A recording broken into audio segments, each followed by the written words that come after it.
कंपनीने बाधित मुलांना नुकसान भरपाई दिलीच पाहिजे. वायुगळतीवर उदय सामंत आक्रमक.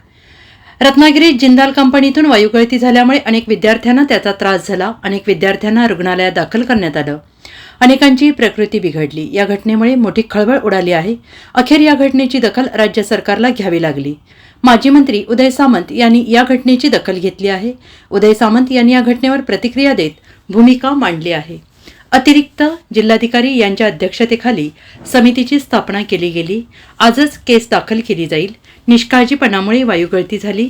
कंपनीने दिलेली आश्वासनं आणि त्याची परिपूर्णता याचा अहवाल देखील समितीने द्यावा. कंपनीकडून काय मिळते याबाबत नागरिकांनी देखील सजग राहावं. कंपनीकडून सुसज्ज हॉस्पिटल होईल यासाठी ग्रामस्थांनी सजग पाहिजे. ग्रामस्थांचा कोणताही गैरफायदा कंपनीने उठवू नये यासाठी समिती स्थापन केली आहे. कंपनीने बाधित मुलांना नुकसान भरपाई दिलीच पाहिजे. कंपनीच्या मालकानं देखील कधीतरी रत्नागिरीमध्ये यायला हवं. या संपूर्ण प्रकरणात कंपनी दोषी आहे असं उदय सामंत यांनी स्पष्ट केलं आहे. यावेळी उदय सामंत यांनी मंत्रिमंडळ विस्तारावर प्रतिक्रिया दिली. मंत्रिमंडळ विस्तारात भाजपच्या मंत्र्यांची नावं ठरली आहेत तर त्यांची नावं सांगा, मी आत्ता अभिनंदन करतो असं उदय सामंत म्हणाले. केंद्रीय गृहमंत्री अमित शहा आणि शरद पवार भेटीचा राजकीय अर्थ लावण्याची गरज नाही. तसं काही असेल तर लवकरच कळेल. आम्ही तत्वाने शरद पवार यांच्या विरोधात, पण महाराष्ट्राच्या जडणघडणीमध्ये त्यांचे योगदान आहे असं देखील उदय सामंत यांनी म्हटलेलं आहे.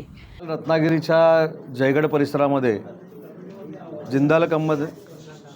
जिंदाल कंपनीच्या बाबतीमध्ये जो दुर्दैवी प्रकार घडला आणि जिंदालच्या कंपनीमधनं जो वायू बाहेर आला, वायुगळती झाली, त्याच्यामधनं 69 मुलं आणि मुली आज सिव्हिल हॉस्पिटल आणि परकार हॉस्पिटलमध्ये दाखल झालेली आहेत. त्यांची प्रकृती बघण्यासाठी आणि या संपूर्ण परिस्थितीचा आढावा घेण्यासाठी आज मी जिल्हा रुग्णालयामध्ये आलो होतो.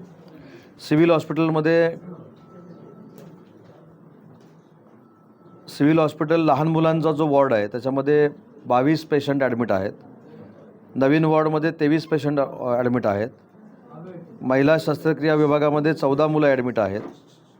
अतिदक्षता विभागामध्ये 1 मुलगी ॲडमिट आहे आणि परकार हॉस्पिटलमध्ये 8 मुलं ॲडमिट आहेत. अशी एकूण 69 मुलं, म्हणजे 68 मुलं आणि 1 महिला अशी ॲडमिट आहेत. या सगळ्यांची मी आज विचारपूस केली. कालच्यापेक्षा यांची प्रकृती चांगल्या पद्धतीनं सुधारलेली आहे. परंतु आढावा बैठका घेतल्यानंतर तिथल्या स्थानिकांची जी मागणी आहे की हा प्रकार कशामुळे झाला आणि कोणामुळे झाला त्याच्यावर पोलीस केस दाखल केली पाहिजे, त्या सूचना मी प्रशासनाला दिलेल्या आहेत. आजच तहसीलदारांमार्फत ही पोलीस केस दाखल केली जाईल, याची पूर्ण चौकशी केली जाईल. ॲडिशनल कलेक्टरच्या अध्यक्षतेखाली समितीचं गठन आज आपण केलं आहे. त्याच्यामध्ये पर्यावरण, त्याच्यानंतर पोलीस अधिकारी, त्याच्यानंतर तिथले स्थानिक लोक आणि याचे समन्वयक म्हणून, सचिव म्हणून प्रांताधिकारी काम करतील. येत्या 8 दिवसामध्ये याची खरी वस्तुस्थिती काय आहे ती आपल्या सगळ्यांसमोर येईल आणि याच्यामध्ये जे दोषी असतील त्यांच्यावर कडक कारवाई करण्याच्या सूचना मी स्वतः केलेल्या आहेत. जो प्रकार घडला हा अतिशय दुर्दैवी आहे आणि निष्काळजीपणामुळे हा प्रकार घडलेला आहे. कंपनीनं याची दक्षता अगोदरच घेणं अपेक्षित होतं. इथल्या जनतेचं जे म्हणणं आहे ते मी तपासून बघितलं. त्याच्याशी मी देखील लोकप्रतिनिधी म्हणून सहमत आहे. प्रशासन देखील सहमत आहे. सगळ्यात महत्त्वाचा मुद्दा की जिंदाल कंपनीनं त्या ठिकाणी हॉस्पिटल उभं करतो म्हणून सांगितलं. आम्ही सगळ्यांनी त्याच्यावर विश्वास ठेवला आणि आज त्या हॉस्पिटलमध्ये गेल्यानंतर डॉक्टर नाही, ॲम्ब्युलन्स नाही आणि म्हणून सगळे पेशंट आम्हाला सिव्हिल हॉस्पिटलमध्ये आणावे लागले.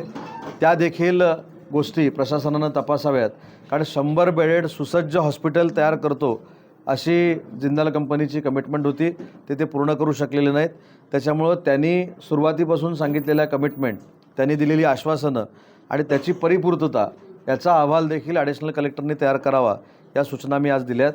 काही ठिकाणी एक्स्ट्रा एक्स्केवेशनच्या देखील केसेस दाखल होत्या, जादा उत्खनन केलेल्याच्या केसेस दाखल होत्या, त्या देखील पडताळून बघाव्या. ह्या देखील ग्रामस्थांची जी मागणी आहे त्या देखील आम्ही तपासून बघणार आहोत. त्या रोडवर जे काही अपघात झाले त्या अपघातामध्ये देखील जिंदाल कंपनीनं काही सहकार्य केलं नाही असं ग्रामस्थांचं जे म्हणणं होतं ते देखील तपासायला सांगितलेलं आहे आणि कमिटी 8 दिवसामध्ये त्यांच्या निर्णयाप्रत येईल. आज तर FIR दाखल करूच, परंतु या समितीच्या माध्यमातून ज्या ज्या काही गोष्टी पुढे येतील त्याच्यावर देखील कडक कारवाई केली जाईल. त्या 2 गोष्टी आहेत. उद्योग विभागाचं काम वेगळं आहे, पर्यावरणाचं वेगळं आहे. हा सगळा जो भाग येतो हा पर्यावरण मंत्रालयामध्ये येतो. पण मी काय माझी सांघिक जबाबदारी नाकारत नाही. मी देखील लोकप्रतिनिधी आहे. आता पर्यावरणाचे अधिकारी तिथे गेलेले आहेत, सर्वे करतायत. सगळ्यांचे अहवाल येऊ दे. आता 24 तासच या घटनेला झालेले आहेत, त्याच्यामुळं नक्की सगळे अहवाल आलेले नाहीत आणि या अहवालामध्ये कंपनीला काही सूचना असतील त्या आपण नक्की करू आणि कधीतरी कंपनीच्या मालकाने देखील इथं आलं पाहिजे आणि कंपनीच्या मालकाने देखील जनतेला ॲश्युरन्स दिला पाहिजे की आमची जी लोकं काम करतात, कारण मी ज्यावेळी त्यांच्याशी चर्चा करतो त्यावेळी ते मला असं सांगतात की हे जे काय घडतं ते आम्हाला अधिकारी सांगतच नाहीत. याचा अर्थ त्यांच्यामध्ये डायलॉग नाही. इथं जे काय घडतं ते कंपनीच्या मालकाला कळत नसावं असं माझं मत आहे आणि कळलं किंवा कळलं नाही तरी त्यांनी रत्नागिरीमध्ये येऊन तिथल्या जनतेशी डायलॉग करावा असं माझं स्पष्ट मत आहे. मला असं वाटतं की शरद पवार साहेब हे देशाचे नेते आहेत. तत्त्व जरी आमची पक्षाची एकामेकाची जरी वेगळी असली तरी या राज्याचे ते 4 वेळा मुख्यमंत्री होते, देशाचे डिफेन्स मिनिस्टर होते, देशाचे अन्नमंत्री होते. त्याच्यावर मी देखील ट्विट केलेलं आहे आणि जर ऑनर म्हणून अमित शाह साहेब त्यांना भेटले असतील तर त्याच्यातनं राजकीय अर्थ लावावे असं मला काही वाटत नाही आणि तसं असेल तर लवकर कळेल ना.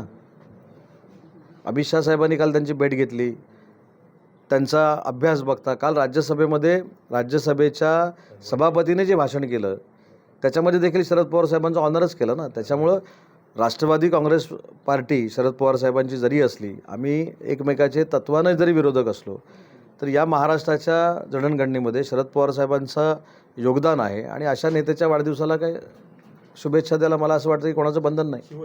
Bureau report, SBN Marathi, Mumbai.